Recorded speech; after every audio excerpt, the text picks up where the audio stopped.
ఇంచుమించుగా తీర్థయాత్ర పూర్తయిపోయి మళ్ళీ వాళ్ళు ఒక చోట ఉండడానికి ఉద్యుక్తులవుతున్నారు. కాబట్టి ఎంత తేజస్సుని పొందాలో అంత తేజస్సుని పొందాడు. పాండవులందరూ ఒక చోట ఉండగా భీమసేనుడు ఒకనాడు వేట తమకంతో బయలుదేరాడు. ఏదో అరణ్యంలోకి వెళ్ళాలి, కాసేపు వేటాడాలని ఆయన ముచ్చట. అందుకని ఆయన అరణ్యంలోకి వెళ్ళి వేటాడుతున్నాడు. అక్కడే పడుకుని ఒక పెద్ద కొండ చిలవ కనపడింది. ఆ కొండ చిలవ ఎలా ఉందన్నారంటే, అశనాశా వివృతాస్య గహ్వరు కృతాంతాకారు నిశ్వాస ధూమ శిఖా ధూసరితోగ్ర దుర్గతరు గుల్మ వ్రాతు హారిద్రవర్ణ శరీరున్ భృష రూక్ష దర్శను మహానాగ ప్రభుంగాంచే అర్ధ శశాంకద్యుతి హరిదారుణ చతుర్దంష్ట్రున్ జగత్రాసకున్. ఆయన హరిదారుణ చతుర్దంష్ట్రున్ 4 కోరలతో ఉన్నాడు. పెద్ద కొండ చిలవ పడుకుని ఉంది. జగత్రాసకున్ అన్నారు నన్నయ్య గారు. ఎవరో అరణ్యంలోకి వచ్చేవాళ్ళని కాదుట, ఆయన జగత్తునంతటినీ భయపెడతాడు. అంత పెద్ద కొండ చిలవది. అది పడుకునుంది. అది ఎలా ఉంది అంటే, విశేషమైనటువంటి ఆకలి వేసి ఏ ప్రాణి దొరుకుతుందా తిందామని పైదవడ ఆకాశమంతెత్తి ఎత్తి కింద దవడ భూమి మీద పెట్టి పర్వత గుహ కనపడుతోందా అన్నట్టుగా నోరు తెరుచుకుని పడుకుంది. అది కృతాంతాకారు యమధర్మరాజు గారిలా ఉన్నది. అంటే దాని దగ్గరికి వెడితే ఇంక వెనక్కి వచ్చేవాడు ఉండడు అని దాని అర్థం. కృతాంతాకారు నిశ్వాస ధూమ శిఖా ధూసరితోగ్ర దుర్గత రుగుల్మవ్రాతు. ఆయన యొక్క నిశ్వాసలోంచి విడిచిపెడుతున్నటువంటి ఊపిరి అనబడేటటువంటి పెద్ద పొగల చేత కప్పబడినటువంటి గుహలు, అక్కడ ఉండేటటువంటి లతలు, లతాగృహాలు అన్నీ కూడా కప్పబడిపోతే, ఏదో మేఘమండలంలో ఇరుక్కుపోతే, తిరుమల కొండ మీదకి అప్పుడప్పుడు మేఘాలు దిగిపోతుంటాయి వర్షాకాలంలో, దారి తెలియదు. ఒకసారి నేను అలాగే చిక్కుపడిపోయా, కిందకి దిగడానికి కూడా అవకాశం దొరకలేదు. ఏదో అదృష్టవశాత్తు రైలు దొరికింది, వేరు విషయం అనుకోండి. కాబట్టి అలా ఆ సర్పం విడిచిపెడుతున్నటువంటి నిశ్వాస, ఆ ఊపిరి, ఆ విడిచిపెట్టినప్పుడు వచ్చినటువంటి ధూమం అంతటినీ కప్పేస్తోంది. గోరోజన వర్ణంలో ఆ అరణ్యాన్ని కప్పేసింది. ఆయన భృషరూక్ష దర్శను, చాలా కర్కశమైనటువంటి చూపులతో ఉన్నవాడు, అంటే ఏమి దయ కలిగినటువంటి వాడు కాడు. మహానాగ ప్రభుంగాంచే హారిద్రవర్ణ శరీరున్, పచ్చటి శరీరంతో ఉంది. ఆ కొండ చిలవకి నలుపు శరీరం కాదు, పచ్చటి శరీరంతో ఉన్నటువంటి ఆ కొండ చిలవ మహానాగ ప్రభుంగాంచే బ్రహ్మాండమైనటువంటి కొండ చిలవని చూశాడు. అది ఆ కోరలు బయట పెడితే ఎలా ఉందంటేట, చంద్రబింబం అర్ధచంద్రాకారంలో ఉన్నటువంటి బింబం 4గా మారి దాని నోట్లోకి వెళ్ళిందా అన్నట్టుగా ఉంది. అంటే తెల్లగా కోరలు కింద పైన అలా ఉన్నాయి. అంత పెద్ద నోరు విప్పుకున్నటువంటి ఆ కొండ చిలవని చూసిన వాడై దూరంగా తొలగిపోలేదు అని అర్థం. ఎందుచేత అంటే భీమసేనుడికి తన బలం మీద తనకి అంత అతిశయం. 10,000 ఏనుగుల బలం ఉన్నవాడిని నన్నెవరేం చేస్తారు అనేటటువంటి ధైర్యంతో కొద్దిగా దాని నుంచి దూరంగా జరగకుండా ఉన్నాడు. కానీ ఈ పద్యాన్ని బట్టి మీకేమర్థమవుతోంది? ఖచ్చితంగా దాని జోలికి వెళ్ళడం ఎంతటి వాడికి సాధ్యం కాదు. ఇదే కదు కుబేరుడు చెప్పాడు, ఇదే కదు హనుమ చెప్పారు, భవిష్యత్ దర్శనం చేసి చెప్పారు. అన్ని వేళలా దూకుడు మంచిది కాదు, కొద్దిగా ఆలోచించడం మంచిది. ఆలోచించకుండా అన్ని వేళలా మనమే పరాక్రమవంతులం అనుకుని విజృంభించడం ప్రమాదాన్ని తీసుకొస్తుంది అని. అదే మాట ధర్మరాజు గారు కూడా చెప్పాడు, యుద్ధానికి వెళ్ళిపోదామంటే. ఇంతటి భీమసేనుణ్ణి అలవోకగా ఎగిరి దూకి పట్టుకుంది ఆ కొండ చిలవ. పట్టుకోవడంలో కూడా ఆయన ఇక తన 2 చేతులు కదపడానికి వీలు లేకుండా తన పడగ చేత తొక్కి పట్టేసి మిగిలిన శరీరంతో భీమసేనుడి యొక్క శరీరాన్నంతటినీ కూడా చుట్టేసి నొక్కేస్తోంది గట్టిగా. ఆయన కనీసం తన చేతులు కూడా కదపలేకపోయాడు.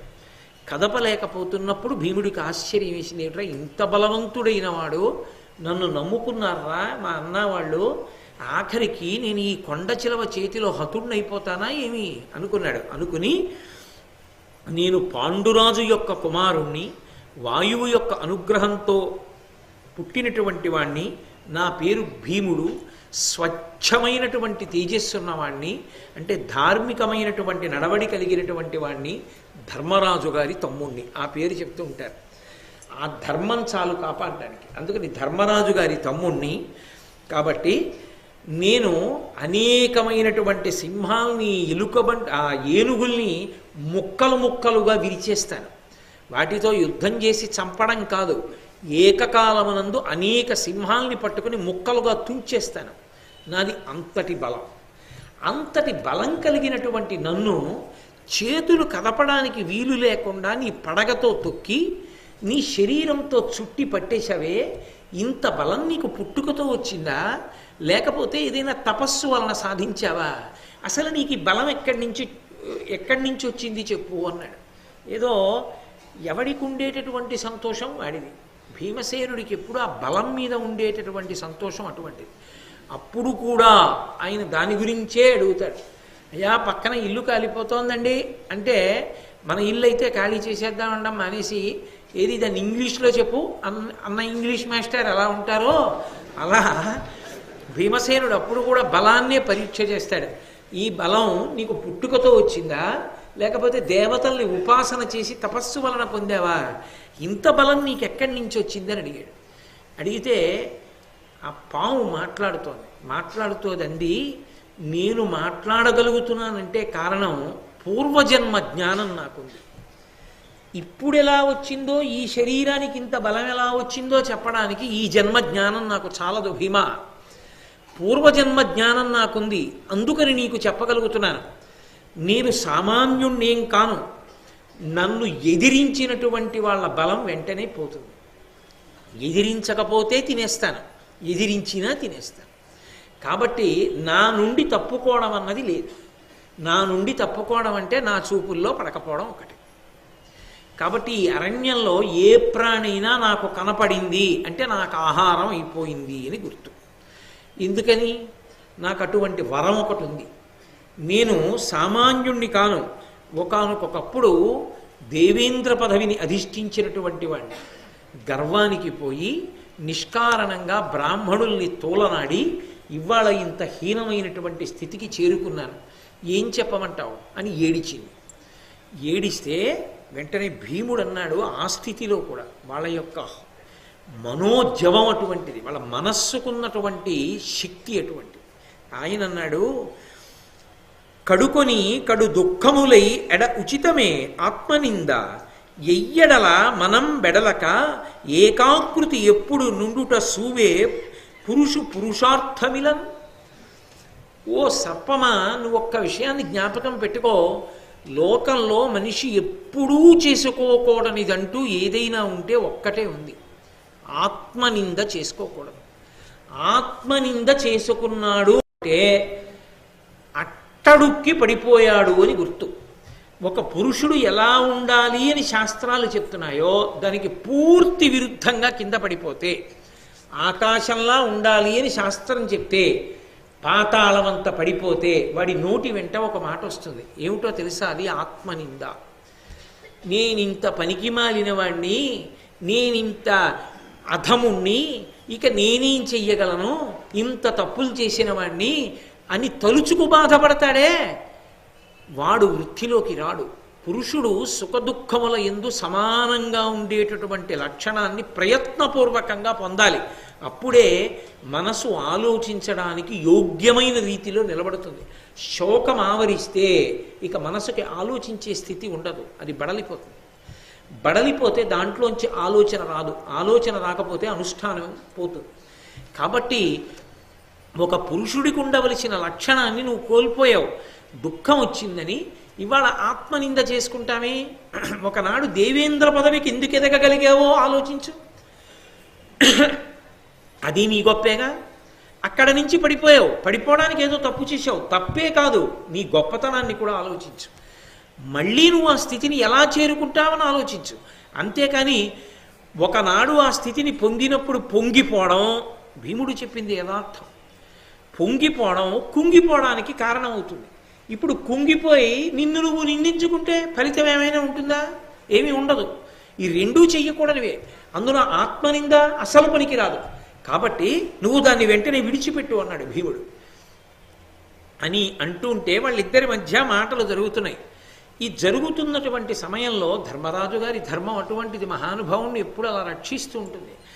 ధర్మరాజు గారి దగ్గరగా వచ్చి నక్క అరిచింది. అరే, అకస్మాత్తుగా నక్క వచ్చి అరిచిందే, ఏదో కీడు జరుగుతోంది, ఎక్కడో ఏదో పెద్ద ప్రమాదం వచ్చింది అనుకున్నాడు. వెంటనే కుడి భుజం అదిరింది. ప్రమాదం ఉత్పన్నమైంది, కానీ ప్రమాదం నుంచి బయటపడిపోతాం. వరుస క్రమంలో చెప్పింది. కుడి భుజం అదిరింది కాబట్టి శుభ సంకేతం. మగవాడికి కుడి భుజం అదిరినా, ఆడదానికి ఎడమ భుజం అదిరినా శుభ సంకేతాలు. కాబట్టి నక్క అరిచింది దుశ్శకునం, కుడి భుజం అదిరింది శుభశకునం. కాబట్టి ఏదో విపత్తు వస్తోంది, విపత్తు నుంచి బయటపడిపోతాం, కాబట్టి శుభశకునం రెండూ జరుగుతాయి అని. అది ఆయన తీక్షణమైనటువంటి బుద్ధి. విపత్తులో ఇరుక్కునే లక్షణం ఉన్నవాడెవరు? తన బలం మీద నమ్మకంతో తాను చాలా అతిశయంతో తిరిగేవాడు. అందుకని వెంటనే తన సోదరుల వంక చూసి అన్నాడు, భీముడేడి అని అడిగాడు. ఆయన భీముడేడి అని అడిగాడంటే విపత్తు భీముడికే వచ్చి ఉంటుంది, ఎందుకంటే భీముడే వెళ్తాడు అలా అని. భీమసేనుడు ఏడి అని అడిగాడు. కొంతమంది ఏమి శకున శాస్త్రం అండి అంటూ ఉంటారు. రామాయణ భారతాలు భాగవతం చదివితే శకున శాస్త్రం అంటే ఏమిటో తెలుస్తుంది. కాబట్టి ఆ వెంటనే భీముడు కనపడలేదు. భీముడు కనపడలేదు, ఏ ప్రమాదం జరిగిందో అని గబగబా ఆయన బయలుదేరి భీముణ్ణి వెతుక్కుంటూ వెడుతున్నాడు. ఆ వెతుక్కుంటూ వెళ్ళడానికి అరణ్యంలో ఎటువైపుని పెడతాడు? ఎంతసేపు కొండ చిలవ పట్టులో భీముడు మాత్రం ఉండగలడు? విరిగిపోవు ఎముకలన్నీ. కాబట్టి ఇప్పుడు ఆయన అది శోకాన్ని పొందకుండా ఉండడం, బుద్ధి ఆలోచనతోనే ఉండడం అన్న మాటకు అర్థం అది. అడుగుజాడలు వెతికాడు. అరణ్యంలో ఎందరో తిరుగుతారు, భీముడి అడుగుజాడలే అని ఎలా తెలుస్తాయి అంటే భీమసేనుని యొక్క అడుగుజాడలకి ఒక ప్రత్యేకమైనటువంటి లక్షణం ఉంది. అందులో నాగలి, వజ్రము, పూర్ణ కలశము, పద్మము ఉంటాయి. ఆ 4 ఉన్నాయి అంటే దేవతాంశ సంభూతులు. ఆయన లోకములకు మంగళం చేస్తాడు. అందుకే మనం వెంకటేశ్వర సుప్రభాతం చదివినప్పుడు కూడా రేఖామయద్ధశ సుధా కలశాతపత్ర వజ్రాంకుశాంబురుహకల్ప కశంక చక్రై భవ్యైరలంకృత తలౌ పరతత్వ చిహ్నై శ్రీవేంకటేశ చరణౌ శరణం ప్రపద్యే అంటాం. ఆ దివ్యమైనటువంటి చిహ్నములు ఉన్నటువంటి వాళ్ళు మహాత్ములు, కారణజన్ములు. అందుకని ఆ ఇసుకలో ముద్రలు ఎక్కడున్నాయో చూసుకుంటూ ఆ పాదములు ఎటు వెళ్ళాయో అటు వెళ్ళాడు. వెడితే కొండ చిలవ చేత చుట్టబడినటువంటి భీముడు కనబడ్డాడు. కనీసం తల ఇలా ఎత్తే అవకాశం కూడా లేదు, అలా నొక్కేశాడు ఆ కొండ చిలవ. చూశాడు, తెల్లబోయాడు. అరే, ప్రాకృత జనుడిలా ఏ బలం లేని వాళ్ళ ఇలా పడిపోయి ఉన్నాడు ఇవిరా నా తమ్ముడు అని ఆశ్చర్యపోయి, మహానుభావ నువ్వెవరో నాకు తెలియదు, కానీ నా తమ్ముడికి 10,000 ఏనుగుల బలం ఉంది. అంతేగాని అర్జునుడిని పిలిచి అర్జునుడిని వేసే బాణాలు అండవు, ఎందుకంటే ధర్మరాజునైనా పట్టుకోగలుగుతుంది, అర్జునుడినైనా పట్టుకోగలుగుతాడు. నువ్వు ఏ కారణం చేత మా తమ్ముడిని పట్టుకున్నావు? ఒకవేళ నీకు ఆకలి వేసి పట్టుకుని ఉంటే మా తమ్ముడి యందు ఎంత మాంసం ఉన్నదో దానికన్నా కొన్ని రెట్లు మాంసమున్నటువంటి మృగముల యొక్క మాంసాన్ని ఇప్పుడే వేటాడి తెచ్చి నీకు ఆహారంగా సమర్పిస్తాను. నా తమ్ముడిని విడిచిపెట్టి. నేను ధర్మరాజు, మా తమ్ముడి బలం సామాన్యం కాదు, అంతటి బలవంతుడు, కానీ వాణ్ణి ఇవాళ నువ్వు అలా తొక్కి పట్టావు. కాబట్టి నువ్వెవరో మహాత్ముడు అయ్యుంటావు, లేకుండా నీకు ఇంత బలం రాదు. కాబట్టి నువ్వెవరో నాకు చెప్పవలసింది, నేను ధర్మరాజుని అని అడిగాడు. ఆయన వినయానికి సంతోషించింది ఆ కొండ చిలవ. సంతోషించి చెప్తోంది, వినవయ్యా, నహుషుడన్ జనపతి నేను మీ పూర్వుజులకు అట పూర్వుజుండు అనగా సుత్రామునకెనయగువాడ ఐశ్వర్య గర్వంబున ఆర్యవృత్తి విడిచి వివేకంబు చెడి సహస్రోత్తమ బ్రాహ్మణ ధృతమైన బ్రహ్మరథమునికి బ్రాహ్మణులకు అక్కజంబకు అవమానంబు చేసిన దాన నాకు కలశభవుడగస్త్యుడలిగి అచ్చుగ్రాహివగుమటంచు శాపమప్పుడిచ్చే మునివిరేణ్యు శాపమున చేసి ఈ పాట అవయచునున్నవాడ నాటగోలి అని తన కథ చెప్పాడు. నేను మీ వంశంలో ఉన్నటువంటి పూర్వులు ఎవరున్నారో వాళ్ళకన్నా ముందు పుట్టినవాణ్ణి, నహుషుడు అనబడేటటువంటి చక్రవర్తిని. నేను ఎన్నో యజ్ఞములను ఎన్నో యాగములను చేశాను. అంటే ఇక్కడ చెప్పినది సంక్షిప్తమైన కథ. నేను భాగవతాన్ని ఇతర పురాణాలని ఆధారం చేసుకుని ఒక్కసారి నహుష చరిత్రని విహంగ వీక్షణం చేస్తున్నాను. ఆ నహుషుడు యయాతి నహుషుని యొక్క కుమారుడే. యయాతి యాయాతి అని ఇద్దరు కుమారుల్లో ఆయనకి ఇద్దరు కుమారులు. మిగిలిన కుమారులతో పాటుగా ఇంకా ఎక్కువ 5 ఎంతమంది ఉన్నారు నహుషుడికి కొడుకులు. అటువంటి నహుషుడు ఎన్నో యజ్ఞములు ఎన్నో యాగములు చేశాడు. ఆ యజ్ఞయాగాదులు చేసి ఉన్నటువంటి సమయంలో ఒక ఉపద్రవం వచ్చింది. దేవేంద్రుడు ఆయన మీదకి దండెత్తి వచ్చినటువంటి విశ్వరూపుడు అనబడేటటువంటి ఒక బ్రాహ్మణుణ్ణి సంహరించాడు. ఆయన బ్రాహ్మణుడయ్యుండి రాక్షసుల పాలిట పక్షపాతం వహించాడు. అది కోపం వచ్చి ఇంద్రుడు తొందరపడి చంపేశాడు. ఆ చంపేయడంలో ఆయన్ని బ్రహ్మహత్యా పాతకం అంటుకుంది. అది నల్లని రూపంతో వెంబడించి ఆ బ్రహ్మహత్యా పాతకం పోయేంత వరకు తాను పైకి రావడం కుదరదని ఆయన దూరంగా వెళ్ళి ఈశాన్య దిక్కున మానస సరోవరంలో అణిగి పడుకున్నాడు. ఒక తామర తూడులో పడుకున్నాడు. కాబట్టి ఇంద్రుడు బయటికి వచ్చే అవకాశం లేదు. ఆ బ్రహ్మహత్యాపాతకానికి భయపడ్డాడు ఆయన.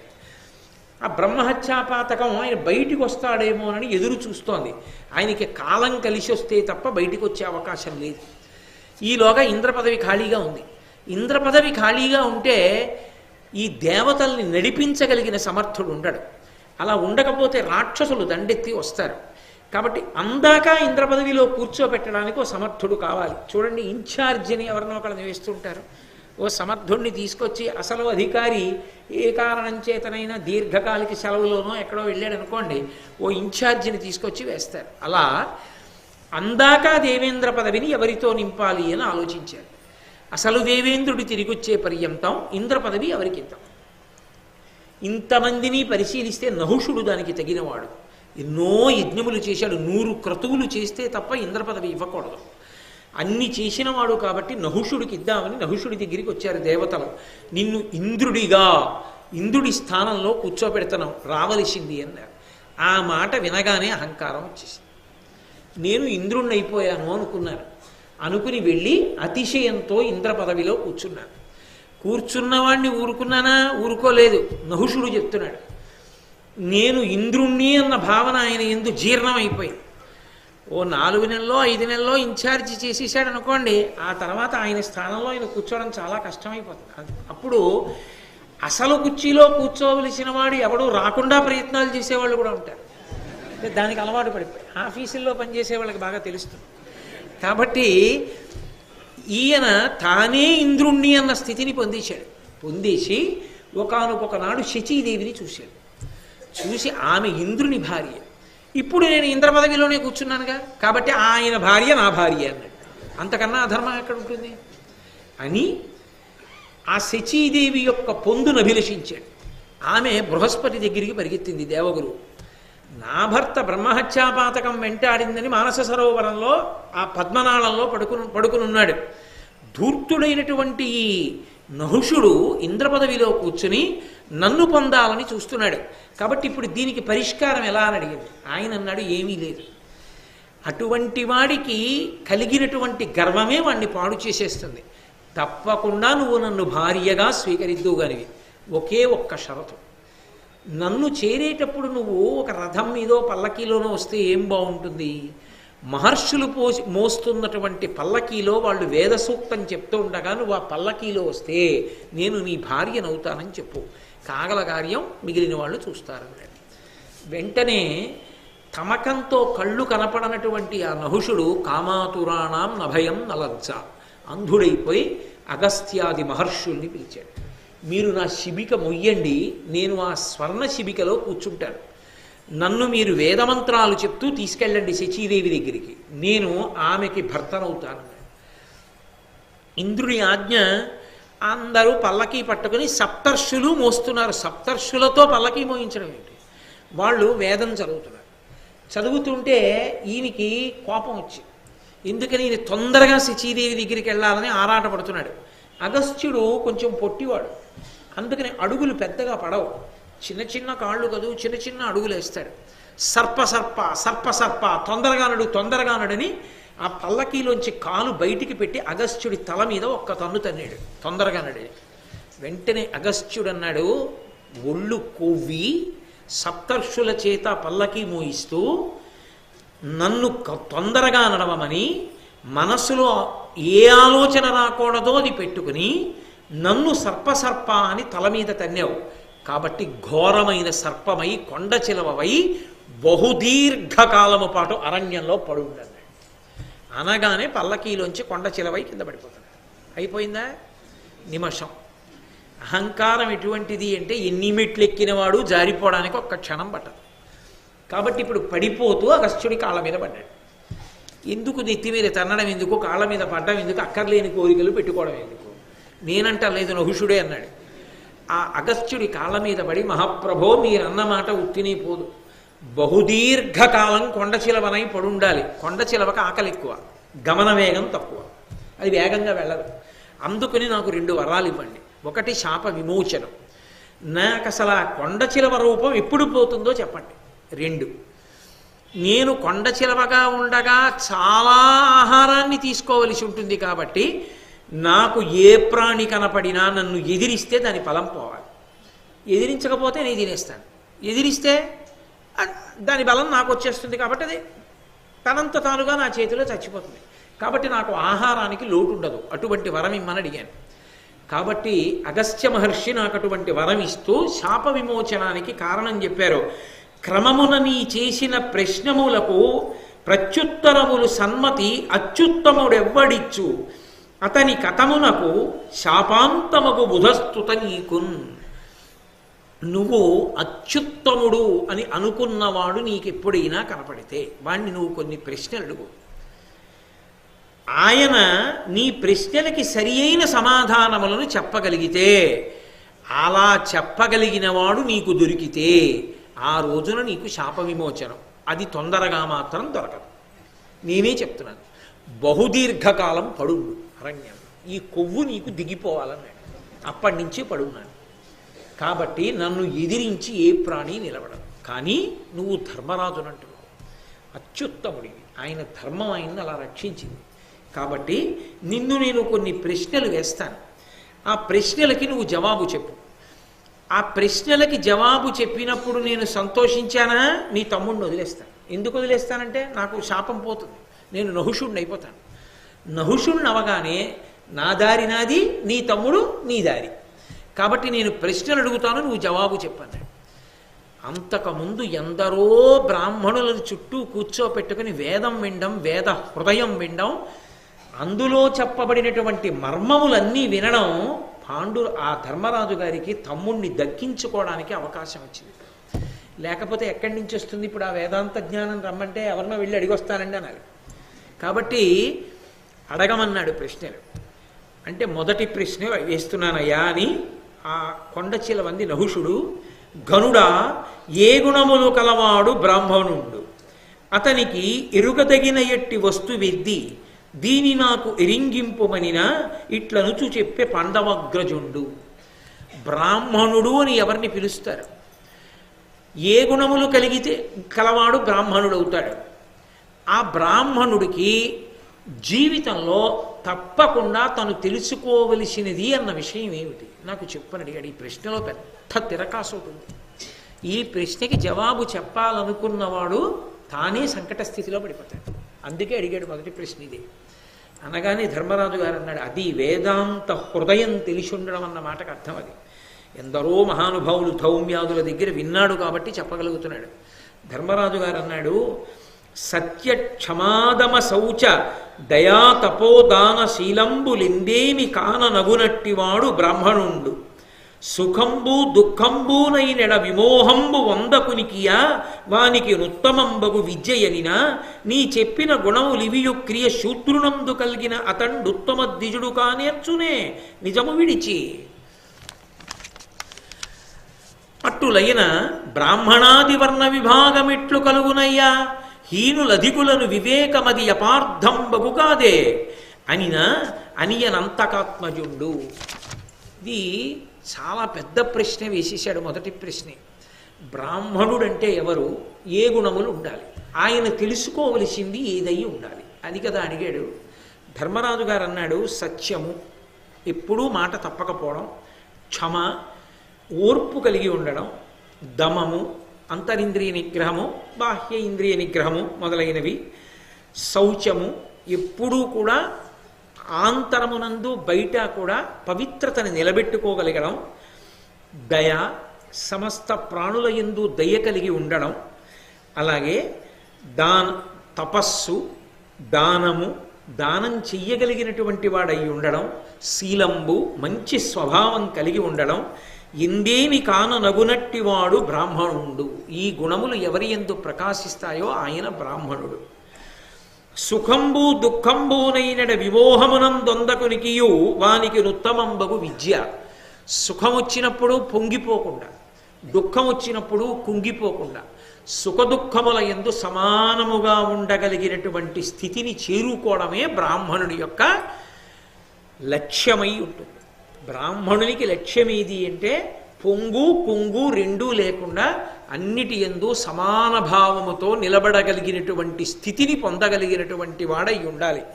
అటువంటి స్థితిని పొందితే ఆయనని బ్రాహ్మణుడు అంటారు అన్నాడు.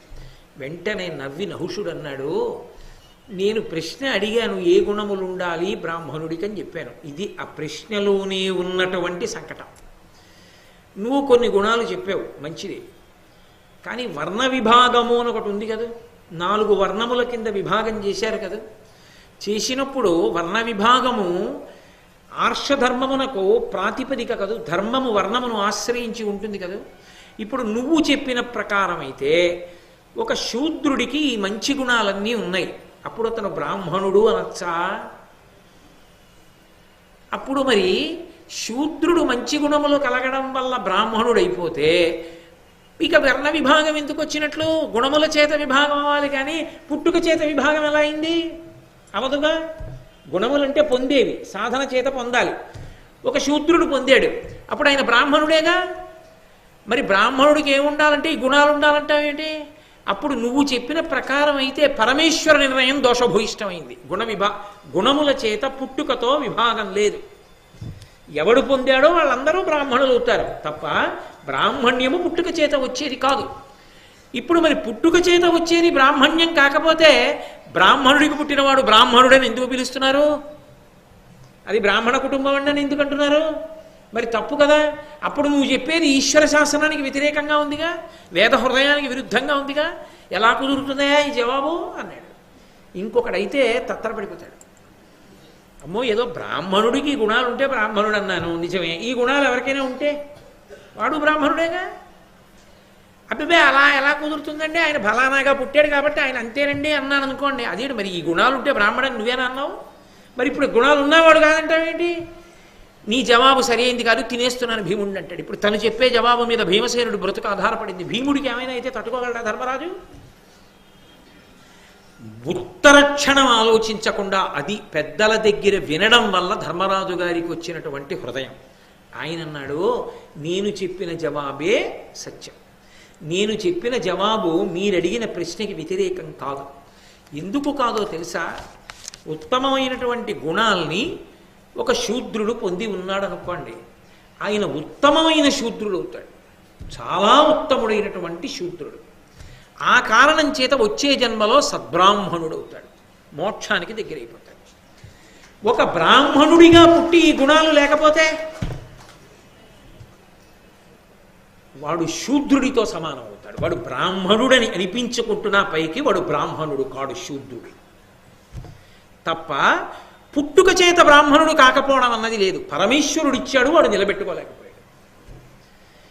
శూద్రుడికి పరమేశ్వరుడు అంత స్థాయి పుట్టుకనందు ఇవ్వలేదు, కానీ వాడు పరిశ్రమ చేత ఆ స్థాయికి ఎదిగిపోయాడు.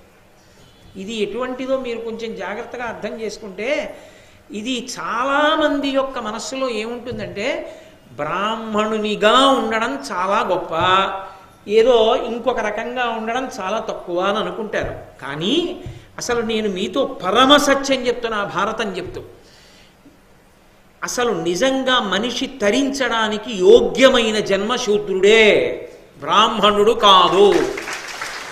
నేను పరమ సత్యం చెప్తున్నాను. ఎందుకో తెలుసా? ఈ గుణాలు ఉండాలి. చచ్చినట్టు లేవాలి, సంధ్యావందనం చెయ్యాలి. చస్తుంటే సంధ్యమంత్రం అని సామెత. ప్రాణం పోతోందనుకోండి, ప్రాణోత్క్రమణం అయిపోతోంది, తెల్లవారు సమయం, అప్పుడైనా సరే ఎగౌపిరి వస్తుంటే తను చేయలేకపోతే కొడుకుని పిలవాలి. హాస్పిటల్కి తీసుకెళ్ళమని కాదు, నా పేరు చెప్పి అర్ఘ్యం విడిచిపెట్టేరా అని చెప్పాలి. సంధ్యావందనం అంత ప్రధానం. సంధ్యావందనం చేసి తీరాలి.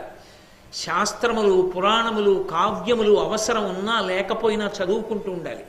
తను చదువుకోవడానికి కాదు, ఏ ప్రతిఫలాపేక్ష లేకుండా సమాజానికి మార్గదర్శనం చెయ్యడం కోసం విశేషమైనటువంటి త్యాగబుద్ధితో అలా మాట్లాడడం వల్ల తన ఊపిరి చాలా శ్రమపడిపోతుంది, తన ఆయుర్దాయం తగ్గిపోతోందని తెలిసినా కూడా కష్టపడి 10 మందికి మంచి మాటలు చెప్తూనే ఉండాలి. తను అనుష్ఠానం చేస్తూనే ఉండాలి. తను నిత్యతృప్తుడై జీవించగలగాలి.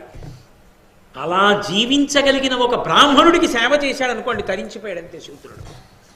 ఆయన ఇవన్నీ చెయ్యాలనేం లేదు. మీరు చూడండి, పెద్ద పెద్ద అధికారంలో ఉన్న వాళ్ళు ఉంటారు, నాతో తరచుగా అంటుంటారు, నేను అదేం గొప్ప కంటం లేదు. వాళ్ళు ఏమంటారంటే, వినాలని ఉంటుందండి, ఎక్కడవుతుంది, రాలేకపోతున్నాం, సాయంకాలం బోలెడంత పని, రాత్రి 9 అయితే కానీ బయటికి రాలేము, ఎక్కడ రాగలం అంటాడు. ఒక జిల్లా స్థాయిలో ఉన్నటువంటి అధికారికి ఏ భారతమో వినాలనున్నా, ఏ రామాయణమో వినాలనున్నా, ఏ దేవాలయ ప్రాంగణంలోకో వెళ్ళి భార్యాబిడ్డలతో కూర్చుని ప్రదక్షిణం చేసి సంతోషంగా కాసేపు భజన చేసుకుంటూ గడపాలనుకున్నా అది కళ. ఎందుకని? ఆయన నిర్వర్తించవలసినటువంటి పెనుకర్తవ్యమే ఆయన తలకి పెద్ద భారం అవుతుంది. 2-3 రోజులు అలా గడపడానికి ఆయన నిర్ణయించుకుంటే ఆయన కుటుంబం పండగ చేసేసుకుంటుంది. అమ్మయ్యా, ఇన్నాళ్ళకి సంతోషంగా మేము గడిపాం. అసలు ఆయన దొరుకుతారేంటి? ఇంటికి వచ్చినా ఎప్పుడూ ఫోన్లే మాట్లాడుతూ ఉండడమే. ఎందుకని? వాళ్ళ కర్తవ్యం అటువంటిది. బ్రాహ్మణ కర్తవ్యం కూడా అలా ఉండాలి.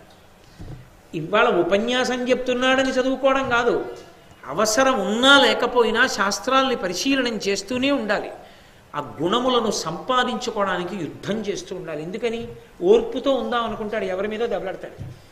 వెళ్ళి పరమేశ్వరుడికి క్షమార్పణ చెప్పుకోవాలి. ఓర్పు తరిగింది ఇవ్వాలి నాకు, ఈశ్వర ఇంకా ఓర్పుని, ఇంకా సహించగలిగిన శక్తిని అని అడగాలి తప్ప ఓర్పు తెగిపోతే యుద్ధభూమిలోకి వెళ్ళి యుద్ధం చేసేసి తాను చావడమో చంపడమో క్షత్రియుడికి ధర్మం, బ్రాహ్మణుడికి కుదరదు. ఓర్పే పట్టాలంతే. అందుకే బ్రాహ్మణుడిగా పుట్టడం అదృష్టం. అంతకుముందు ఏవో ఆ లక్షణాలు ఉంటే ఇప్పుడు ఇచ్చాడు ఈశ్వరుడు, అలా చెయ్యి, అలా బ్రతుకని ఇచ్చాడు. అలా బ్రతుకు అని ఇస్తే అలా బ్రతకకపోతే వాడు శూద్రుడైపోయాడయా. అంత అక్కర్లేదు లేరా, నువ్వు ఇలా అనుష్ఠానం చేసుకో, నువ్వు ఈశ్వరుణ్ణి పొందుతావు అన్నా కూడా లేదు, నేను ఒక బ్రాహ్మణుల్లా బతుకుతానని కష్టపడి గుణములను సంపాదించుకున్నాడు. బ్రాహ్మణుడు కాలేకపోయాడు, కానీ ఉత్తముడైన శూద్రుడయ్యాడు ఆయన.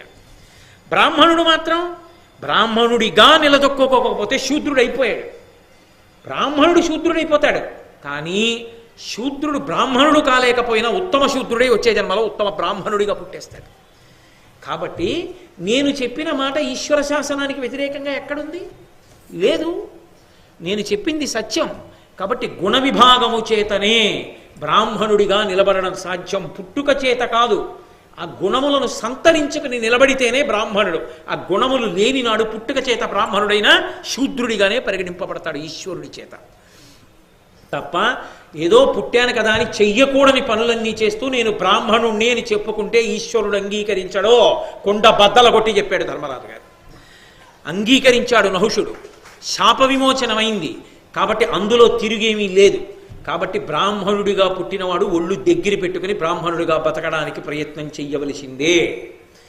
అందరికన్నా అట్టడుగునున్నవాడు ఒక్కడుగేసినా ముందుకు వచ్చినవాడే, బాగా పైనున్నవాడు ఒక్క అడుగు జారినా కిందకు వచ్చినవాడే. ఎవరు ఎక్కడ ఎలా ఉండాలో, ఎంత జాగ్రత్తగా ఉండాలో నేర్చుకోమని చెప్తుంది భారతం. అందుకే అంత స్పష్టంగానూ చెప్పాడు. బ్రాహ్మణ భక్తి లేనివాడైతే అంతమంది బ్రాహ్మణులు ఎందుకు గౌరవిస్తాడు? అది ఉన్నమాట, వేదాంతర్గతమైన మాట.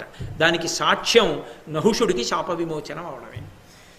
చాలా సంతోషించాడు నహుషుడు. అబ్బా, చాలా అద్భుతమైనటువంటి జవాబు చెప్పావయ్యా, నిజమే నువ్వు చెప్పింది. లేకపోతే స్వయంభవమనువు నిర్ణయం చేసినటువంటి ఈ వర్ణ వ్యవస్థ గురించినటువంటి ఆలోచన ఎలా సాధ్యం అవుతుంది?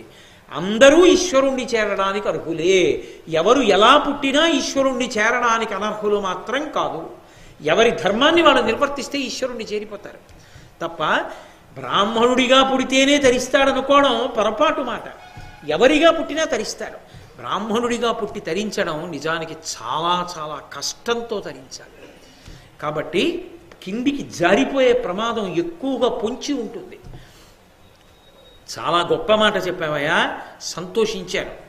అంటే ధర్మరాజు గారు అన్నాడు, ఈ పద్యం బంగారు అక్షరాలతో చెక్కి పెట్టాలి, అసలు అంత గొప్ప పద్యం.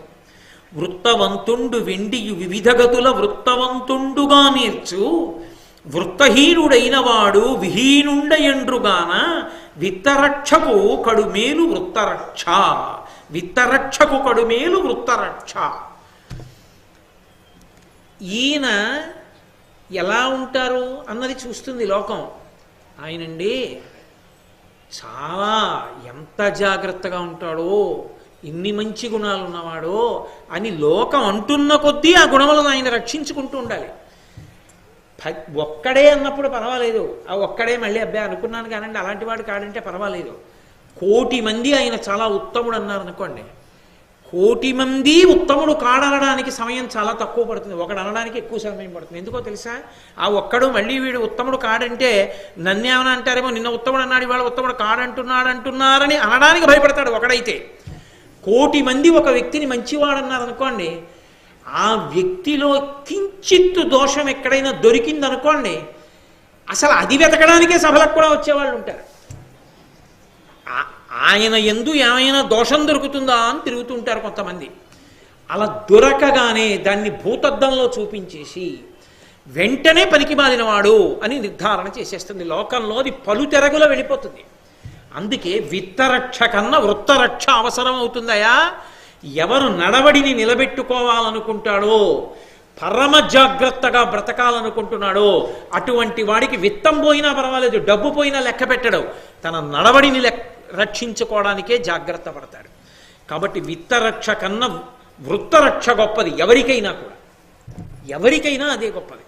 ఆ మార్గంలో వెళ్ళినప్పుడు ఎవరైనా ముందుకే వెడతారు తప్ప వెనక్కి రారు. మళ్ళీ దానికి సమాధానం చెప్పాడు. బ్రాహ్మణుడు కూడా వెనక్కి జారడం.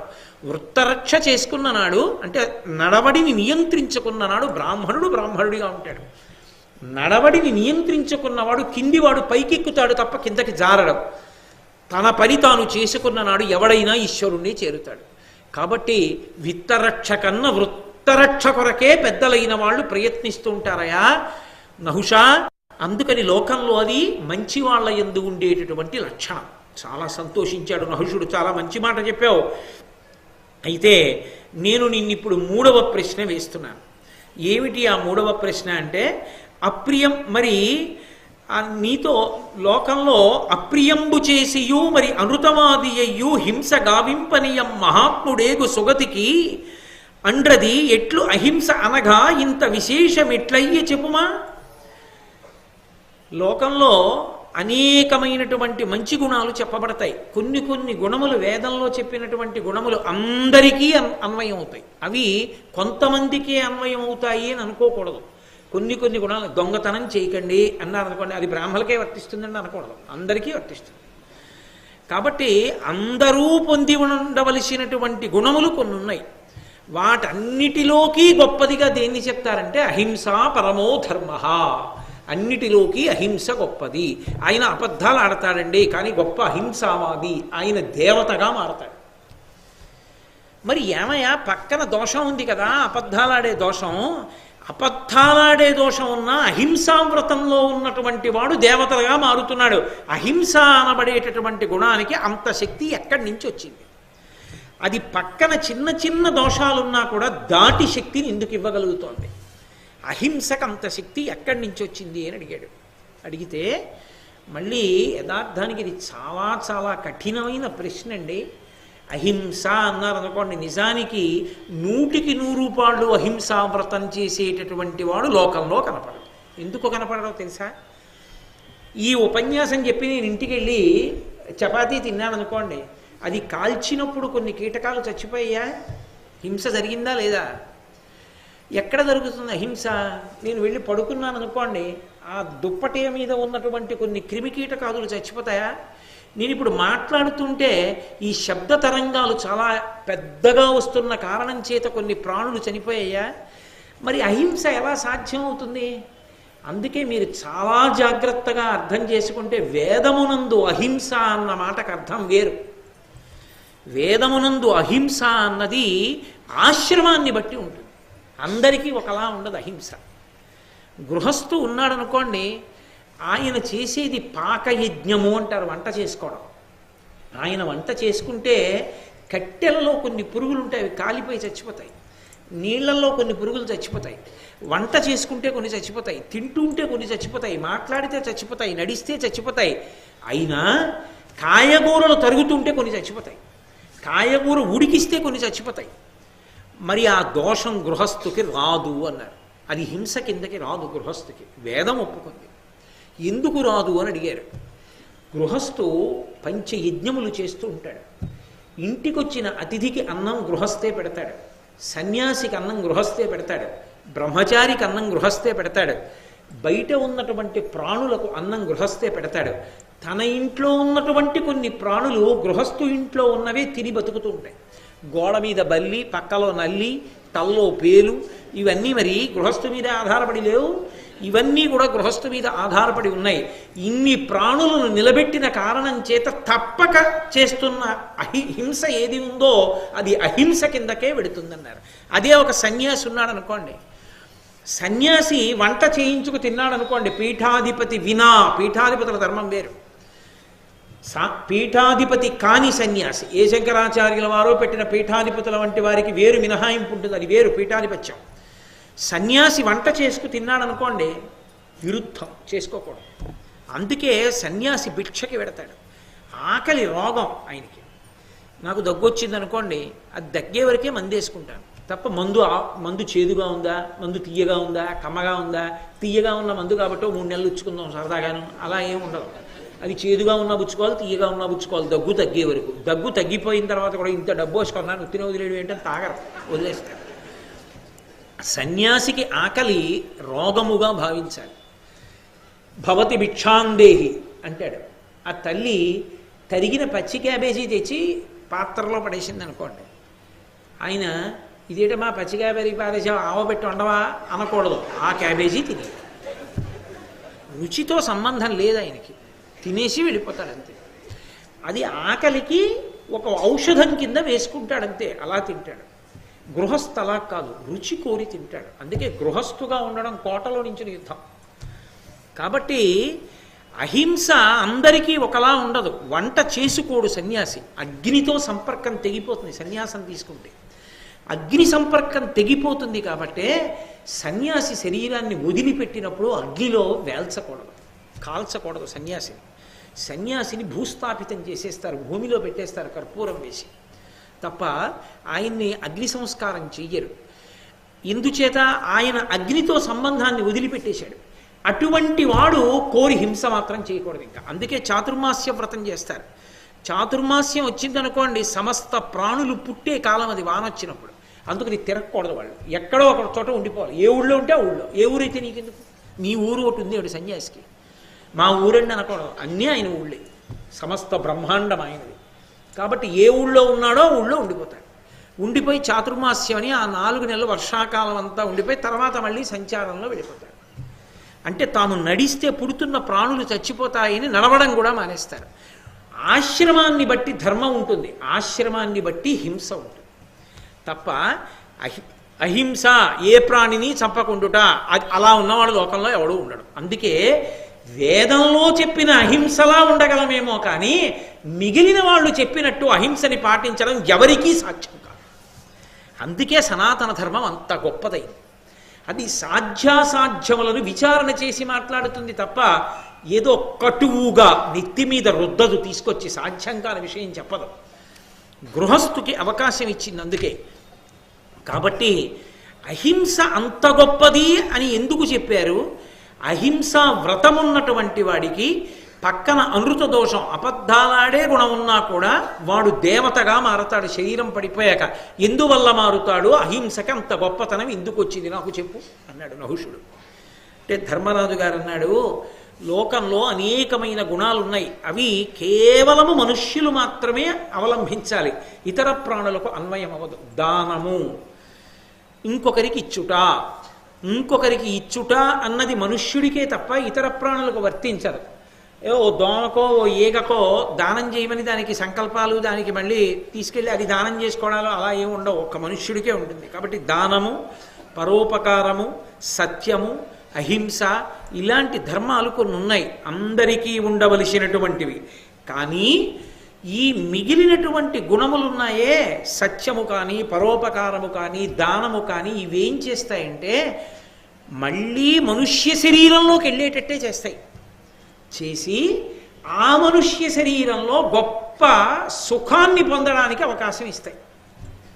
అంటే మీరు కొంచెం జాగ్రత్తగా అర్థం చేసుకుంటే, ఏదో చాలా గొప్ప దానాలు చేశాడు ఒక ఆయన, నేను పుణ్యం చెయ్యాలి అని దానం చేస్తూ వెళ్ళాడు. ఇప్పుడు ఆ దానం చేసిన పుణ్యం అనుభవించడానికి ఒక గొప్ప ఐశ్వర్యవంతుడిగా పుడతాడు. పుట్టి ఆయన చేసుకున్నటువంటి దానముల యొక్క ఫలితంగా కొన్ని సుఖాలను అనుభవిస్తాడు. కాబట్టి పునర్జన్మ ఉంటుంది మళ్ళీ. కానీ ఎవడు అహింసావ్రతాన్ని పట్టుకున్నాడో వాడు మాత్రం పునర్జన్మ పొందడు. వాడు దేవతగా మారతాడు. శరీరం వేరుగా, దేవతల శరీరం వేరు, మనుష్య శరీరం వేరు. మనుష్య శరీరంగా రాలేదు కనుక మనుష్య సంబంధమైన పునర్జన్మ లేదు, దేవతగా మారిపోయాడు. మారిపోయి దేవతగా ఉంటాడు. అంత శక్తినివ్వగలిగినటువంటి సామాన్య గుణం అహింస ఒక్కటే, ఆ స్థాయి మిగిలిన గుణాలకి లేదు. అందుకే అహింసావ్రతము మిగిలిన దోషములు కొద్దిగా ఉన్నా అహింసావ్రతం పట్టుకున్నవాడు అంత ఉన్నతిని పొందుతాడని శాస్త్రంలో చెప్పబడింది. అది కారణం అన్నాడు ధర్మరాజు గారు. వెంటనే విడిచిపెట్టేశాడు భీమసేనుడు. విడిచిపెట్టేసి, అద్భుతమైన జవాబులు చెప్పావయ్యా ధర్మరాజా, చాలా సంతోషాన్ని పొందాను, కాబట్టి నీ తమ్ముడిని విడిచిపెట్టానన్నాడు. వెంటనే నహుష చక్రవర్తిగా మారిపోయాడు. మారిపోయి, నువ్వు ఇన్ని విషయాలు విన్నావు, విన్న విషయాలని రాగద్వేషాలు లేకుండా శాస్త్రం చెప్పిన దాన్ని చెప్పినట్టుగా మనసులో పెట్టుకున్నావు కాబట్టే నేను ప్రశ్నలు అడిగితే చెప్పగలిగావు. నీ వంటి వాడికి చెప్పాలి, చెప్తే కూర్చో అని వేదాంత రహస్యాలు కొన్ని బోధించాడు. బోధించి నహుషుడు తన లోకానికి తాను వెళ్ళిపోయాడు. అప్పుడు ధర్మరాజు గారు సంతోషంగా భీమసేనుణ్ణి తీసుకుని మిగిలినటువంటి సోదరులైనటువంటి అర్జున, నకుల, సహదేవులు, భార్య ద్రౌపదీదేవి దగ్గరికి సంతోషంగా వెళ్ళిపోయాడు. మహాభారతంలో 2 ప్రశ్నలు, నహుష ప్రశ్నలు, యక్ష ప్రశ్నలు అని, ఈ రెండిటికీ జవాబులు ధర్మరాజు గారే చెప్తారు. ఇవి మనుష్య జీవితంలో ఉన్నతిని పొందడానికి కావలసినటువంటి సోపానాన్ని నిర్ణయం చేసి చెప్తాయి. అందుకే ఆరణ్య పర్వమునందు ఇవాళ చెప్పినటువంటి ఘట్టం ఏదుందో ఆ ఘట్టాన్ని చాలా విశేషమైనటువంటి ఘట్టంగా లోకంలో భావన చేస్తారు. అంత గొప్ప ఘట్టాన్ని ఇవాళ పరమేశ్వరుడు నా చేత చెప్పించి నన్ను ధన్యుణ్ణి చేశారు, వినడానికి అవకాశం ఇచ్చి మిమ్మల్ని ధన్యుణ్ణి చేశాడు. ఆ పరమాత్మకి నమస్కారం చేస్తూ రేపటి నుంచి ఇంకా చాలా గొప్ప ఘట్టాలు నడుస్తాయి. కారణం ఏమంటే మార్కండేయ మహర్షి ప్రవేశిస్తారు.